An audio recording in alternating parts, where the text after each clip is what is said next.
तस्वुर करें, एक अस्पताल का कमरा है जहां एक इंसान अपनी जिंदगी की आखिरी सांसें ले रहा है। मॉनिटर पर दिल की धड़कन एक सीधी लकीर में बदल जाती है, दिमाग की लहरें रुक जाती हैं और डॉक्टर मौत का ऐलान कर देता है। लेकिन क्या आपने कभी सोचा कि इस आखिरी सेकंड में ऐसा क्या हुआ कि एक जीता जागता इंसान अचानक मिट्टी का ढेर बन गया? वो कौन सी चीज थी जो जिस्म से निकल गई? क्या साइंस इस रूह के निकलने के अमल को देख सकती है? आज हम मेडिकल लेबोरेटरी से निकलकर इस हकीकत को तलाश करेंगे जहां जदीद तरीन मशीनें भी जवाब देने से कासिर हैं। साइंसदानों ने बरसों से कोशिश की है कि वो रूह का सराग लगा सकें। 1901 में डॉक्टर डंकन मैकडूगल ने एक मशहूर तजर्बा किया जिसमें उसने मरते हुए मरीजों का वजन किया। इसका दावा था कि मौत के ऐन वक्त इंसान का वजन 21 ग्राम कम हो जाता है, जिसे उसने रूह का वजन करार दिया। अगरचे जदीद साइंस इसे एक हतमी हकीकत नहीं मानती, लेकिन हाल ही में न्यूरोलॉजिस्ट्स ने एक अजीब मंजर देखा। जब इंसान मरता है तो उसके दिमाग में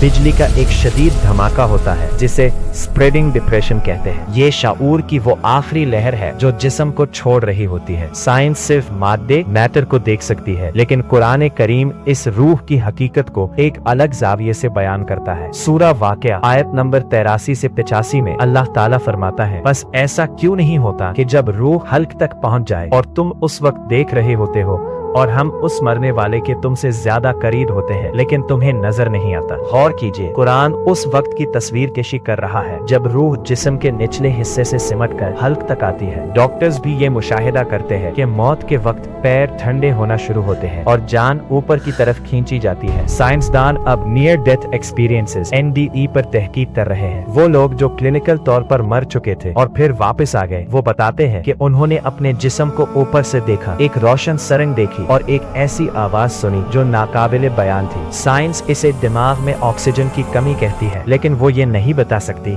कि इस हालत में भी इंसान का शऊर कॉन्शियसनेस इतना बेदार कैसे रहता है। कुरान इस कैफियत को पहले ही वाज़ेह कर चुका है। हमने तेरे सामने से पर्दा हटा दिया, बस आज तेरी निगाह बहुत तेज है। यानी मौत के वक्त इंसान वो कुछ देखता है जो मादी आंखें नहीं देख सकती। रूह के निकलने का अमल एक हौलनाक हकीकत है जिसे साइंस सिर्फ ऑर्गन फेलियर के तौर पर देखती है, लेकिन कुरान इसे एक कमांड, अम्र रब्बी कहता है। जब वो हुक्म आता है तो जिस्म के खरबों खलियात एक सेकंड में काम करना बंद कर देते हैं। कोई मशीन ये डिटेक्ट नहीं कर सकती कि वो जिंदगी की चिंगारी कहाँ गई। रूह ना तो गैस है, ना मादा और ना ही कोई केमिकल, बल्कि ये खालिक कायनात का वो नूर है जो जब तक जिस्म में है आप अशरफुल मखलूकात है और जैसे ही निकल गया आप सिर्फ एक बेजान मिट्टी है। मौत के वक्त का वो आखिरी लम्हा साइंस के लिए एक बहुत बड़ा सवालिया निशान है, लेकिन एक मोमिन के लिए ये उसके खालिक से मुलाकात का आगाज है। साइंस ने तो बस जिस्म के मरने की वजूहात ढूंढी है, लेकिन रूह का सफर कहाँ से शुरू होता है और कहाँ खत्म, ये सिर्फ वही जानता है जिसने उसे फौंका था। बेशक रूह